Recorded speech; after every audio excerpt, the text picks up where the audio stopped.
ഇടുക്കി ചിന്നക്കനാലിൽ കാട്ടാന ആക്രമണത്തിൽ വീട് തകർന്നു. ജ്യോതി ഭവനിൽ സുരേഷിന്റെ വീടാണ് കാട്ടാന ആക്രമിച്ചത്. ചക്കക്കൊമ്പനാണ് ആക്രമണം നടത്തിയത് എന്ന് നാട്ടുകാർ.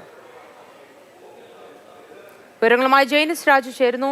ജെയിൻ, ചക്കക്കൊമ്പനാണ് ആക്രമണം നടത്തിയത് എന്നത് സംബന്ധിച്ച സ്ഥിരീകരണം ലഭിച്ചിട്ടുണ്ടോ? സ്ഥലത്ത് ഇപ്പോഴും ആന തുടരുന്നുണ്ടോ, അതോ വനത്തിലേക്ക് തിരികെ പോയോ? അങ്ങനെയാണ് ചക്കക്കൊമ്പനാണ് ആക്രമണം നടത്തിയത് എന്നാണ് സംശയിക്കുന്നത്. കാരണം ഈ ആനയുടെ സാന്നിധ്യം അവിടെ ഉണ്ടായിരുന്നു. ആ മേഖലയിൽ ആണ് കഴിഞ്ഞ രാത്രി ആന ഉണ്ടായിരുന്നത്. അതുകൊണ്ട് തന്നെ ചക്കക്കൊമ്പനായിരിക്കാം ആക്രമണം നടത്തിയത് എന്നാണ് കരുതുന്നത്. ഇന്ന് പുലർച്ചെയാണ് ഈ സംഭവം ഉണ്ടാകുന്നത്. ഈ മേഖലയിൽ കഴിഞ്ഞ 4 ദിവസമായിട്ട് വൈദ്യുതി ബന്ധം വിച്ഛേദിക്കപ്പെട്ടിരിക്കുകയാണ്. അതുകൊണ്ട് വെളിച്ചം ഉണ്ടായിരുന്നില്ല.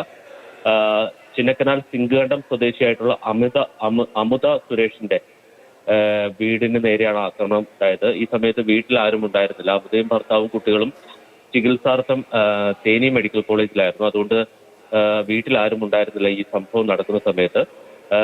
ഈ തകര ഷീറ്റ് കൊണ്ടാണ് ഈ വീട് നിർമ്മിച്ചിരിക്കുന്നത്. ഈ വീട് തകർക്കുകയും വീടിന്റെ അകത്തുണ്ടായിരുന്ന ആഹാര വസ്തുക്കളടക്കം വലിച്ച് പുറത്തെടുക്കുകയുമാണ് ചെയ്തിരിക്കുന്നത്.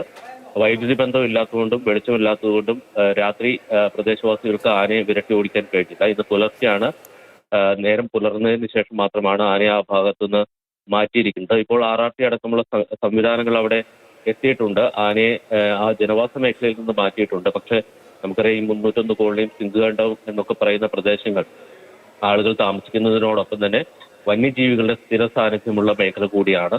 അപ്പോൾ തൽക്കാലം